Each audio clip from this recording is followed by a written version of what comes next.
네, 그야말로 충격적인 소식입니다. 드루킹에게 불법 정치 자금을 받았다는 의혹을 받는 노회찬 정의당 원내대표가 오늘 숨진 채 발견됐습니다. 네, 유서에는 드루킹 관련 금전을 받은 사실은 있지만 청탁과는 관련이 없다는 내용이 담겨 있었는데요.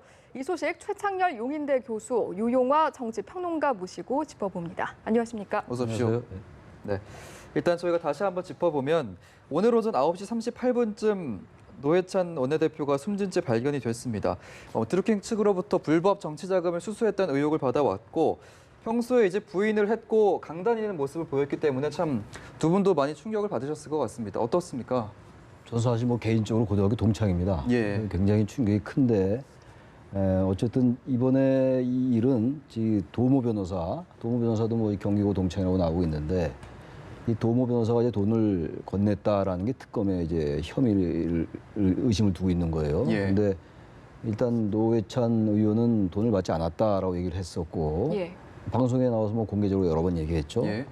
그런데 특검은 이제 이 돈을 줬다라는 여러 가지 진술을 확보한 걸로 알려졌었어요. 예. 여러 관계자들의 말이 있었고 두 차례에 걸쳐서 받았다는 거 아니겠어요?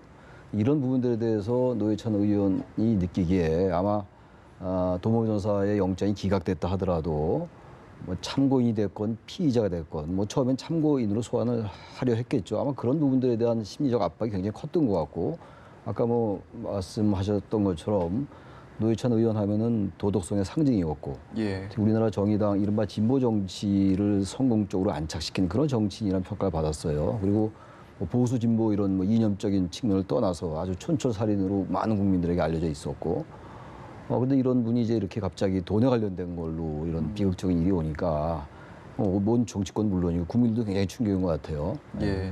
평론가님도 충격이 상당하셨을 것 같습니다. 그렇습니다. 이렇게밖에 해결할 수밖에 없었나 그런 안타까움이 더 묻어나는 것 같은데요. 예. 노회찬 의원이 지금 받았다고 인정한 부분의 그 자금은 2016년도 3월입니다. 그러니까 총선 전이죠. 원외 시절에 받은 건데 물론 이제 본인이 받았다고 얘기한 거니까 이 문제에 대해서 그리고 기업이나 재벌의 돈도 아닌 거고요. 이 드루킹이라는 어떤 그룹 그 당시에 좀 진보적 성향을 갖고 있는 인터넷 그룹에 있는 구성원들에게 받은 부분인데 본인도 얘기했습니다만 대가성이 없다라고 얘기하지 않습니다. 대가성이 없을 수밖에 없을 것 같아요. 그 당시에는 야권이었고 노회찬 의원이 정권의 실세 핵심도 아니었고요. 실제로 그런 측면에서 봤을 때 그것이 왜 돈이 오갔는지 부분에 대해서 명확한 규명이 지금은 되기는 어렵습니다만 아마 같은 진보 진영의 어떤 방향성 속에서 상당히 어려우니까 그렇게 줬을 수도 있다. 실제로 고 김근태 의원 같은 경우 그런 얘기를 했어요. 그러니까 이 정치인은 이 교도소 담장을 오르락내린다. 이 정치 자금과 이 우리 한국 현실 정치하고의 관계는 이건 상당히 밀접한 관계가 있을 수밖에 없는 문제란 말이죠. 예. 여튼 상당히 불행한 이 일이 발생해서 정치권에 있는 사람뿐만이 아니라 국민들이 모두 애도의 마음을 표하지 않을까 그런 생각이 듭니다. 예. 앞서 이제 의혹에 대해서 금품을 받은 사실이 없다라고 완강히 부인을 했지만 오늘 이제 일부 좀 밝혀진 유서를 보면 대가성은 청탁과는 관련이 없었지만 금전은 받았다라고 밝혔거든요. 사실 극단적인 선택보다는 좀 더 나은 선택지가 있지 않았을까라는 생각도 드는데 좀 압박감이 상당했다라고 볼 수 있을 것 같습니다. 그렇습니다. 그 혐의 사실이 특검 이제 소환 계획도 날짜도 잡혀 있지는 않았고요. 예. 그래서 그것이 결국 대가성이 있냐, 불법 정치 자금이냐 이런 부분에 대한 법리를 따르는 것이 정확한 것인데 아마 고 노회찬 의원 같은 경우는 아무래도 자기가 받았다는 사실 자체에서 상당히 심리적인 순수 결백적인 압박감을 받지 않았을까 그런 생각이 듭니다. 그러니까 이 진보 정치라는 것이 이제 도덕적 순결성이 상당히 첫 번째 아니겠습니까? 고 노회찬 의원 같은 경우는 이제 그 삼성 엑스파일에서 이 불법적인 이 정치 자금과 관련된 부분들을 폭로했었던 또 19대 국회의원 때 그런 의원이기도 합니다. 자기 자신이 그런 또 일을 했었고 과거에 이제 노동운동이라든가 민주화운동에 투신했던, 헌신했던 분이기도 하고요. 그리고 이제 결국 노동자운동에서의 노동자들의 어떤 그런 정치 세력을 대변하기 위해서 사실 한평생을 바친 사람이란 말이죠. 그런 측면에서 봤을 때 이런 부분들이 자꾸만 이제 받았다는 부분들이 이제 정황적으로 드러나니까 그런 심리적 압박감을 못 이긴 것이 아니냐, 그런 안타까운 일이 일어난 것 같습니다. 예.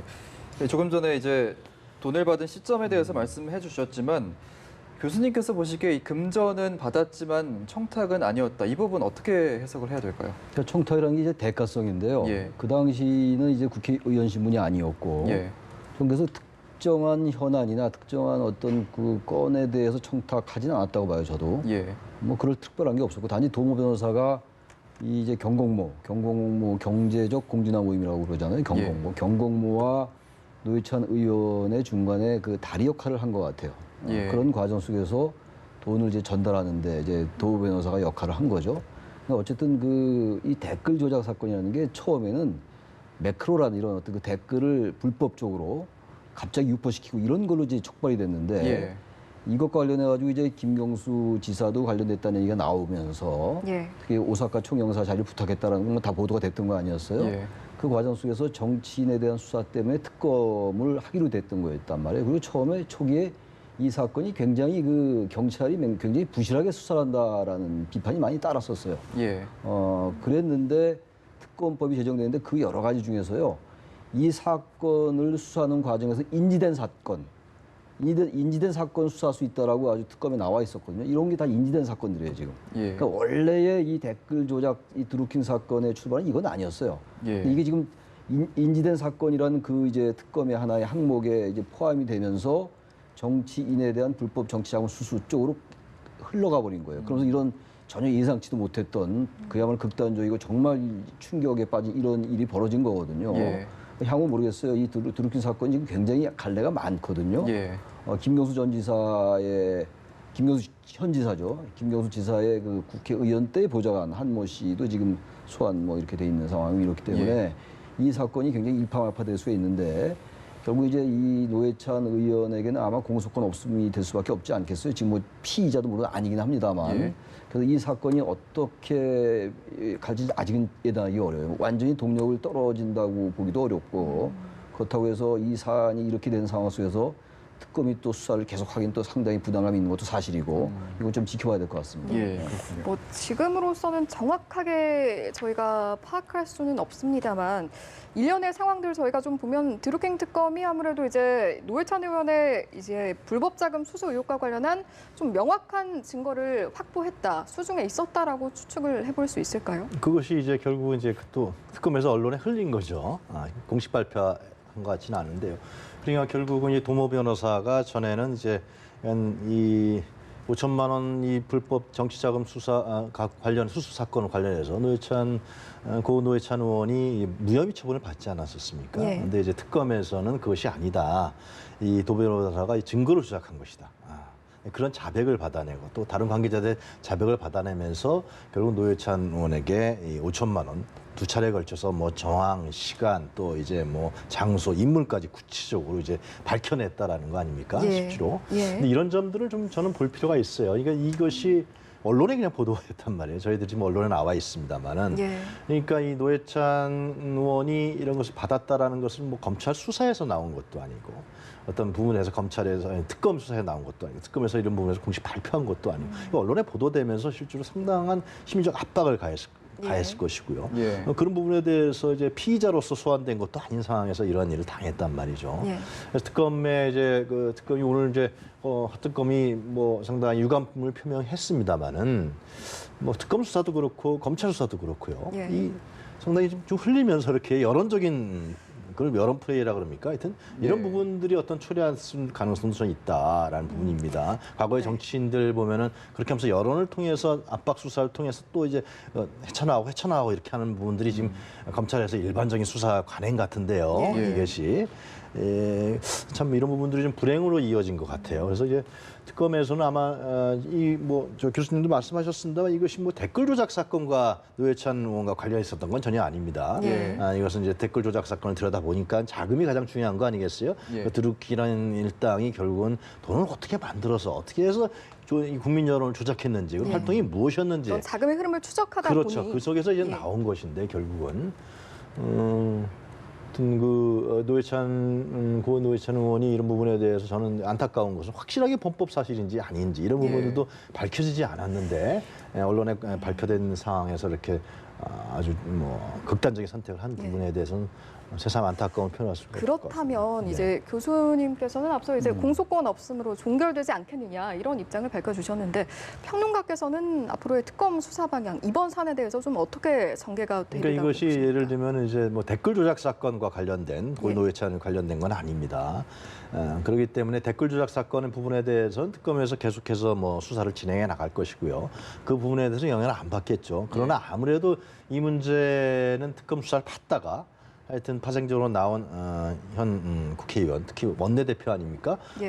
이분이 이러한 불행한 일을 당했기 때문에 당분간은 아마 특검 수사가 활발하게 진행되긴 좀 어려울 것 같아요. 아무래도 도의적 책임이라든가 하여튼 뭐 수사상의 책임은 아니겠죠. 그러나 하여튼 도의적 책임들이 강하기 때문에 그런 측면을 간과할 수는 없을 것 같습니다. 예, 일단 이번 사건이 충격적으로 다가오는 이유가 노회찬 의원 같은 경우에 이제 한국의 대표 진보 정치인이었기 때문에 그런 것 같은데 심상정 대표와 진보신당을 창당하고 이쯤에서 저희가 좀 그런 행보들을 한번 쭉 짚어봐야 될 것 같습니다. 교수님께서 한번 짚어주시죠. 일단 지금 정의당은 이제 17대 총선 2004년도입니다. 그때 예. 민주노동당이었어요. 그때 민노당이 처음으로 원내 진출을 했습니다. 예. 그전까지 진보정당이 있었죠. 있었지만 원내 진출을 할 수 없었는데 2004년도 17대 총선 때 지금 우리가 지금 실시하고 있는 1인 2표 예, 정당 명부식 비례대표제가 처음 실시된 게 2004년도 17대 총선이었어요. 예, 그때 이제 결국은 이 민주노동당이 오랜만에 처음 사상 최초로 이제 원내 진출했던 게 바로 그 제도 덕분이었어요. 예. 그만큼 이제 소선거구와 단순 다수제란 이 우리나라의 선거 제도에 의해서는 지역구 의원은 배출하기 어려운데 예. 그러나 일단 정당에 투표하는 1인 2표니까 예. 한 표는 후보에게 투표하고 한 표는 정당에 투표하는 거잖아요. 그 정당 투표에서 그만큼 많이 얻은 거예요. 그래서 원내 진출이 가능했던 거거든요. 예.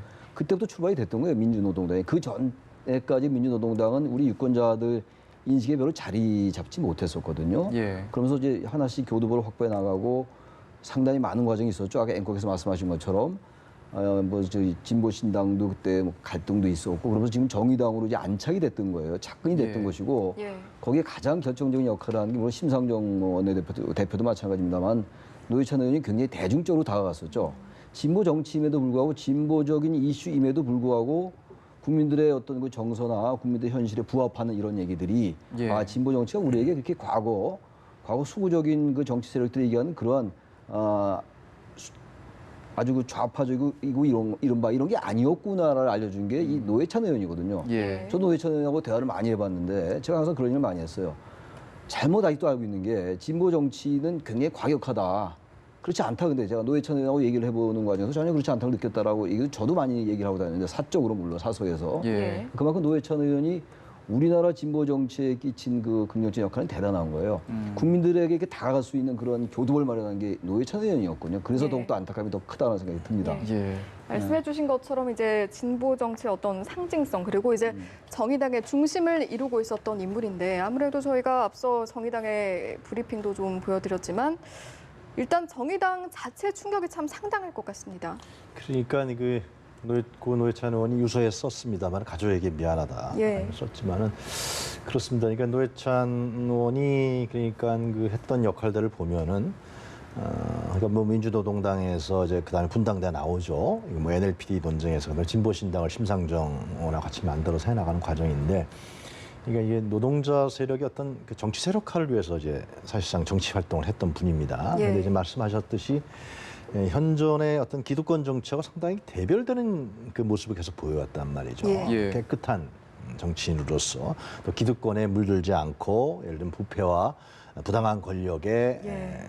관계하지면서 그 부패와 부당한 권력과 싸워왔던 그렇기 때문에 아마 대중성을 가질 수 있었던 측면이라고 봐요. 뭐 논의가 계급이라는 부분만 가게 되면 그 대중성이 안 되겠죠. 그러나 예. 진보신당과 이런 정의당을 통해 정의당의 역할을 하면서 결국은 이런 기존의 한국 정치의 어떤 부패한성에 대해서 자기 자신이 올곧게 이렇게 해왔던 부분인데 그런 측면에서 봤을 때 이제 처음에 연루됐다는 보도가 나왔을 때 정의당에서도 상당히 뭐 요즘에 지지율이 상당히 올랐다 그러는데 예. 타격을 볼 수밖에 없었던 것이죠. 그런데 이제 노회찬 의원이 이렇게 안타까운 극단의 선택을 했는데 이런 부분들이 과연 정의당의 향후의 정치 활동에 어떤 영향을 미칠 것이냐 이런 부분들도 뭐 이제 뭐 애들로 우리가 얘기하기는 아직 앞선 일입니다만은 예. 과연 그 노회찬 의원의 이런 안타까운 극단의 선택이 과연 정의당이 표방하고 있는 정치 행보라든가 이런 부분들에 어떠한 영향을 미칠 것이냐라는 부분에 대해서는 글쎄 제가 봤을 때는 그게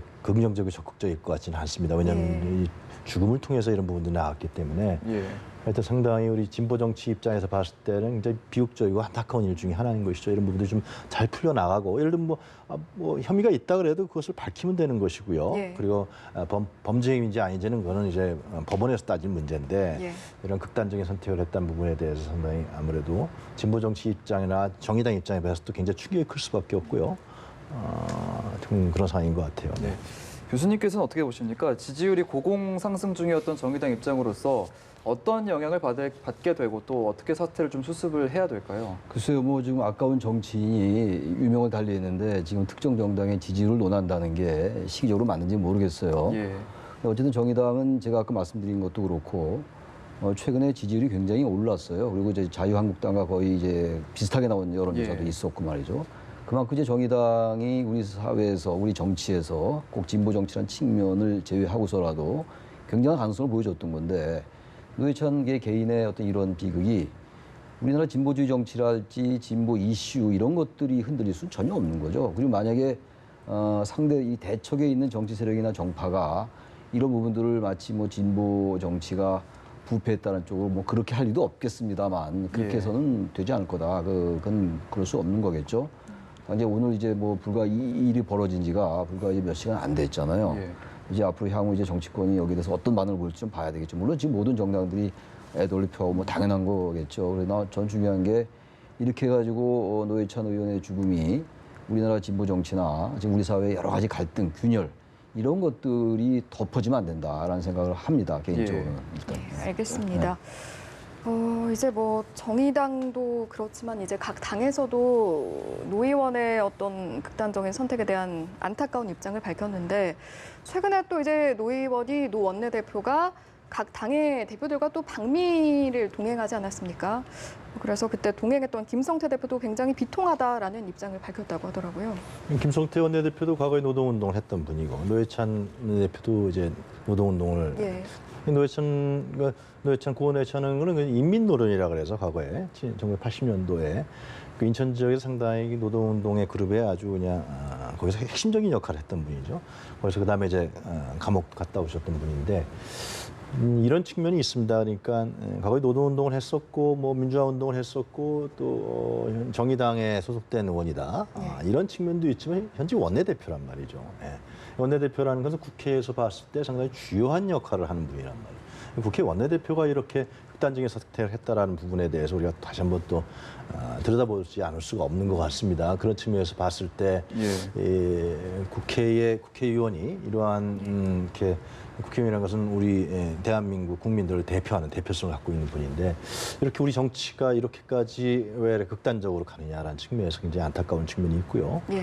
하여튼 뭐 개인적으로는 다시는 이런 일이 발생하지 않았으면 좋겠는데 일단 하여튼 노회찬 의원의 선택에 대해서 이제 더 안타까운 것 같아요. 결국은 그런 생각이 들어요. 우리 정치가 이 돈, 부패한 돈 이게 가장 문제잖아요. 예. 과거에 뭐 노무현 전 대통령도 마찬가지였고 그 뭐 노무현 전 대통령이 직접 수상은 아니었습니다만 어쨌든 모든 정치적 사건의 기저에는 그 돈이 관련돼 있단 말이죠. 정치 자금, 이른바 불법 정치 자금이에요. 예. 정치 자금법에 의하면 정치 자금을 줄 수 있는 통로가 따로 있잖아요. 후원회를 통해서 정치 자금을 줄 수 있게끔 돼 있는데 이런 부분도 이번을 계기로 한 번은 좀 생각해 봐야 될 게 예를 들어가지고 말이죠. 개인이 돈을 정치인에게 줬어요. 현금으로 물론 계좌로는 안 주, 이번에도 계좌로 들어온 건 아니에요. 현금으로 준 건데 예. 그럴 때 과연 우리나라 정치인들 중에서 안발상이 얼마나 될까라는 생각을 우리 한번 해볼 필요가 있어요. 예. 말하자면 그래서 이걸 뭐 불편한 진실이라고까지 말해야 될지 모르겠습니다만 저나 뭐 유영아 박사나 뭐 전 정치하는 사람들은 아닙니다만 만약에 출마를 한다. 뭐 선거를 앞두고 있다. 돈이 필요할 거 아니겠어요? 근데 친한 친구가 도 변호사하고 이 노회찬은 뭐 본인은 그렇게 친하지는 않다고 그랬습니다. 어쨌든 간에 서로 알고 있는 사이들이고 예. 또 변호사고 그렇다면 저 같아도 받았을 가능성이 높을 것 같아요. 다른 사람 예를 들지 말고 저 예를 드는 게 맞을 것 같은데 그렇다면 이런 상황에서 이게 자꾸 범법자를 양상하게 된단 말이죠. 그렇다고 해서 지금 현재 정치자금법을 개정해가지고 후원회를 통하지 않는 돈도 받아라라고 할 수는 없어요. 워낙 우리 정치가 대단히 비효율적인 정치고 돈 안 드는 선거, 돈 적게 드는 선거가 이 정치개혁의 핵심이잖아요. 예.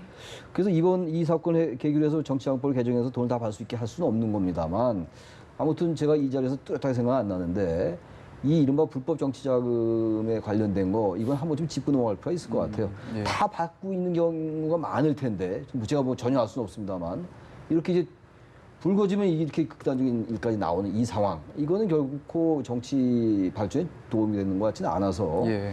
뭐 지금 당장 이런 얘기하기는 좀 시기상조일지 모르겠습니다만 좀 이제 사태가 가라앉고 난 다음에 그런 부분들도 정치 개혁과 관련해 가지고 현실적인 것도 한번 들여다볼 필요가 있다는 생각을 제가 조심스럽게 드립니다. 제가 좀 부연을 하면요. 물론 조심스러운 얘기입니다만은 예. 지금 고인이 된 노회찬 의원 앞에서 얘기한다는 것이 참 쉽지 않은 얘기입니다만 이 정치자금 문제는 와이했을 때 정치자금법 투명하기 위해서 정치자금법이 이제 제정됐죠. 실제로 예. 그 이전에 그러니까 왜 그랬냐 하면은 그 역사를 보면서 향후의 문제도 우리가 짚어볼 필요가 있는 거예요. 그러니까 그 이전에는 결국 이 정치 권력과 이 경제 권력과 결탁하면서 서로 간에 뒷거래를 하고 예. 그러면서 뭐 특혜를 주고 예를 들면 이득을 주고 그런 거래성 부분을 차단할 필요가 있다. 예. 워낙 그 당시에 뭐 많이 정치인들한테 예를 들면 재계에서 뭐 불법적으로 주고 그런 것들이 오가지 않았습니까? 예. 국민 경제가 이제 파탄나는 측면이 있기 때문에 YS 때 시작한 것인데. 근데 이제는 이런 부분들이 이제 민주화가 된 지도 굉장히 오래 지났고요. 그렇기 때문에 이 돈을 받았을 때 그것이 이제 청탁성이라든가 불법성이라든가 뒷봐주기라든가 이런 측면 때문에 그랬단 말이에요. 권위주의 정권 시절의 어떤 유산 가능성이 아직도 지속된다는 측면이 있는 겁니다. 그러나 예를 들면은 내가 주고 싶단 말이에요, 정말. 예. 저 정치인 주고 싶어요. 그때 물론 뭐 후원이라는 뭐 현역 의원들은 있지만은 원외 의원들 같은 원외에 있는 사람들은 정치하는 사람한테는 그걸 줘도 어떻게 할 수가 없어요. 근데 제가 알기로는 미국 같은 경우는 예를 들면 내가 돈을 준다, 정치인에게 내가 후원하고 싶지 않은 그런 의원들이 있잖아요. 정치인들이 있단 말이에요. 예. 미국엔 제가 알기로는 한 $50부터 이제 그 정치인이 보고하게 돼 있습니다. 그럼 예. 끝이에요. 이런 부분들로 이제 양성화될 측면도 물론 좀 앞선 얘기입니다만은 고인이 계신데 그런 측면도 한번 좀 예를 들면은 국회에서 좀 부분은 고민할 필요가 있습니다. 이것이 결탁돼서 부정부패로 이어져서 예를 들면 권력을 통한 예를 들면 부당한 이득을 얻게 하는 측면들 이런 예. 부분들을 확실하게 엄단해야지만은 그런 것이 아니라 그러면은 내가 진짜 좋아서 내가 좋아하는 정치인에게 돈을 준단 말이죠. 그건 아주 자연스러운 거거든요. 나를 대표하는 그 정치인이 돈이 필요합니다, 실제로. 사람을 만나야 되거든요. 만나면 돈이 드는 것이고 그리고 예를 들면 어디를 많이 왔다 갔다 해야 되고 기본적인 돈이 드는 분이 있기 때문에 예. 이런 부분에 대한 좀 이제는 좀 민주화가 된 지도 꽤 오래됐으니까 어떻게 양성화시킬 것이냐 이런 부분들을 어떻게 공개하고 투명화시킬 것이냐 이런 부분에 대한 고민도 좀 천천히 해볼 필요가 있지 않느냐 생각됩니다. 예, 알겠습니다. 노회찬 정의당 원내대표가 숨진 사건과 관련해서 최창렬 용인대 교수, 유용화 정치평론가와 함께 짚어봤습니다. 고맙습니다. 고맙습니다.